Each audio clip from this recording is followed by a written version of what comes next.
12 News. This is breaking news. Tracking some major breaking news right now as we speak. Police in Providence say they're dealing with a reported active shooter situation at Brown University. At last check, they are still searching for a suspect or suspects. Again, an active shooter reported at Brown University. Right, and people are being asked to shelter in place right now.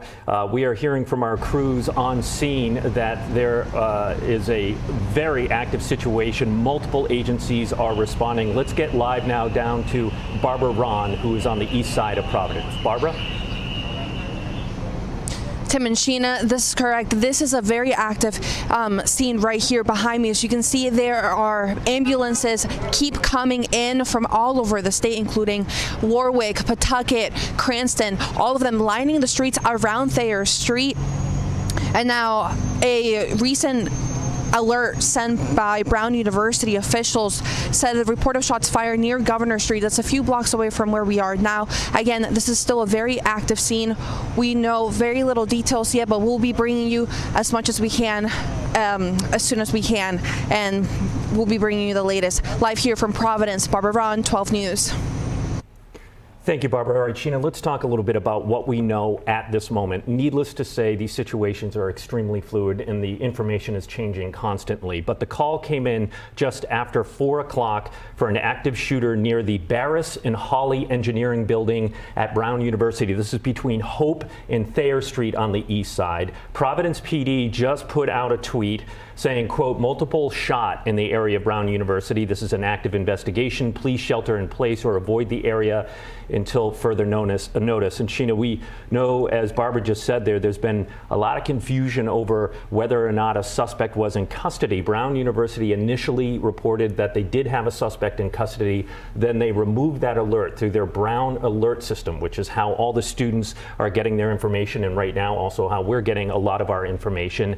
And I think it is safe to say that even if they have one person in custody, they do not want to put out the message that it's over, right? Because we have just heard from Brown University that shots were fired on Governor Street. So we have multiple law enforcement agencies responding there. I've talked to law enforcement sources who tell us that multiple police agencies, Cranston, Warwick, Providence, Rhode Island State Police, you heard Barbara say Pawtucket is on scene. They are going building to building, searching each one of those buildings to see if they can find, potentially another suspect here. It's very blurry on how many potential gunmen here we have, but we do know, according to the Providence Police, that multiple people have been shot, and this is called a mass casualty incident. You can see the video there on the screen of people about to be transported from there. You have fire departments from all over the state and the region that have responded to this very active scene. And we have a crew on scene that says they saw clothing on the ground with blood on it, so obviously a very active situation there. We also saw ambulances just swarming the neighborhood there near Thayer Street and the surrounding neighborhoods. And like you mentioned, Tim, there's an alert system that Brown University uses, and right now anyone at home could also keep refreshing that page. That kind of gives you a timeline of what people are looking at there. Again, at 5:11, an alert went out asking people to shelter in place. Then again at 5:27, so really not long ago, they put out again, stay inside, stay sheltered. More shots fired, this time near Governor Street. That's kind of the last update we got. And just to underscore how chilling the situation is, I just want to read the first Brown alert that went out to students that there was an active shooter near Barris and Hawley Engineering. This is what they wrote: lock doors, silence phones, and stay hidden until further notice. Remember, run. If you are in the affected location, evacuate safely if you can. Hide. If evacuation is not possible, take cover. Fight as a last resort. Take action to protect yourself. And then they tell everybody to stay tuned for further safety information. And I am hearing from Brown University students who are obviously just, as most people are, really searching for information here, not only from the Brown Alert system.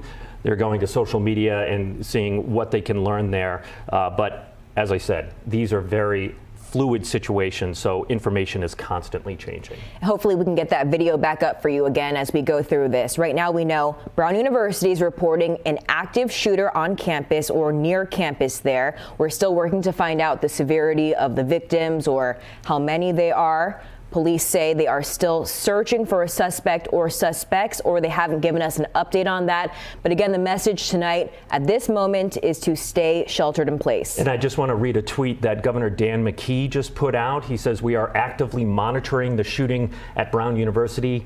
Our teams at Rhode Island State Police and the Rhode Island Emergency Management Agency are working closely with local law enforcement.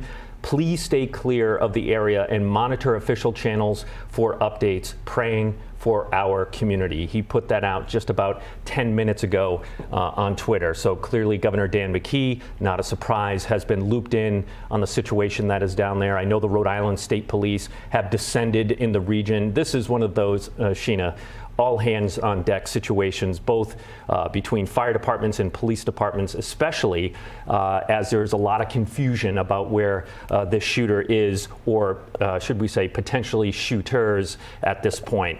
But we do know, according to the Providence Police Department, that multiple people have been shot. And of course, we'll be back as soon as we know any more information. We'll bring you the very latest on WPRI.com and on the air on 12 News at 10 and 11. Stay with 12 News and WPRI.